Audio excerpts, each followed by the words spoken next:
কবি কৌশিক গাঙ্গুলি মানুষের কথা লিখতে পারে, অগ্নি লিখন লিখতে পারে।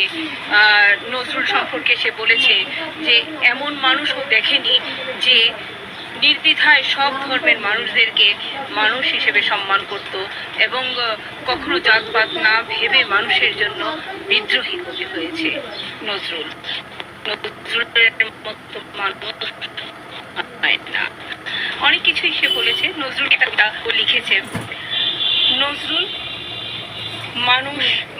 মানুষকে এত বিদ্বেষহীনতার কিরিকশেষ, স্বাধীনতা কেড়েছে পাবার লোক, অরাজকতায় বেড়েছে ক্ষোভ, মনে পড়ে যায় ছিলেন একজন খাঁটি ইনসান, সবার আপন, হৃদয় থেকেই জানাই তাকে সেলাম।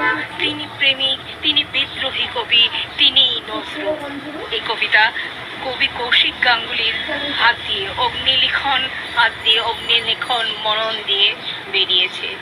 রবীন্দ্রনাথ সম্পর্কে কৌশিক কি বলেছে বলি।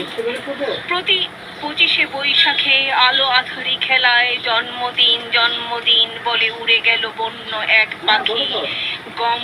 গমকে স্মৃতি উদ্ভাসিত হয়ে পত্র লেখায়, হিংসা আর সন্ত্রাসের মাঝে গোলাপের বাগান। গোধূলির মায়াবী আলোয় দেখি হরিণীর আঁখি, নদী জল ছুঁয়ে নৌকায় বসে শুনি সেই জাদুগান। বাতাসে ভাসে গুজন যেন বিশুদ্ধ বেহাগ। কোনো এক আকুলতায় নিম ফুল ঝরে মর্মর বেদিতে, অন্ধকারে কার প্রতীক্ষায় জ্বলে থাকে চেরাগ। বেদনার, ভালোবাসার আর প্রতিবাদের আশ্রয় কবিতাতে।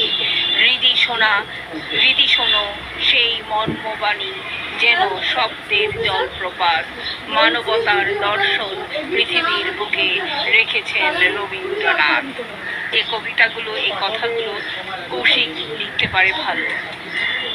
আর মানুষের কথা, সময়ের কথা ও ভীষণ ভালোভাবে লিখতে পারে। এবং কবিতার যাপন, তার জীবন, এটা সত্যি মানুষের জন্য আকর্ষণীয়, মানুষের জন্য সে করে। কখনো কোনো পয়সার লোভে নয়, কোনো কিছুর লোভে নয়, সে মানুষকে ভালোবাসে। অবশ্যই গতকালকে মিষ্টি আলাপ অনুষ্ঠানে আমাদের দুজনকে মঞ্চে, আমাদের দুজনের ভালোবাসা, দুজনের জুটিকে মঞ্চে স্বীকৃতি দিল মৌ মিষ্টি এবং সুনীল বণিকদা। এই জন্য মৌ মিষ্টিকে রত্নাদি এবং স্বপ্নাদি রত্নাদি ওরা একটু বলছিল দুজনকে পছন্দ করে না, পছন্দ করে এ কথা বলার দরকার কি ছিল, কিন্তু না, সত্যকে সবসময় স্বীকার করতে হয়। সত্যই চিরসুন্দর। আমি গতকালও মৌ মিষ্টিকে খুব ধন্যবাদ দিয়েছি, মঞ্চে বলেছি। আমাদের সায় ছিল যে মৌ মিষ্টি বলুক, আমাদের বোন হিসেবে, কবি হিসেবে, বন্ধু হিসেবে সে বলেছে। এবং সুনীল বণিকদা বলেছে, আমরা খুব খুশি যে আমাদেরকে এইভাবেই বন্ধুরা যে মেনে নিচ্ছে বা মেনে নিতে পারছে, যে আমাদের ভালোবাসাটা, এই জুটিটাকে, কৌশিক পারিজাত জুটি মানুষের ভালোবাসায়, বন্ধুদের ভালোবাসায় চলে। আমি খুব খুশি হয়েছি। আমি এবং কৌশিক দুজনই খুব খুশি হয়েছি মৌ মিষ্টির কাছে এবং সুনীল বণিকদার কাছে, মিষ্টি আলাপের সবার কাছে খুব খুশি হয়েছি। ধন্যবাদ সবাইকে এই জন্য। তো কৌশিকের কবিতা স্বপ্ন, সে মানুষের কথা লিখে।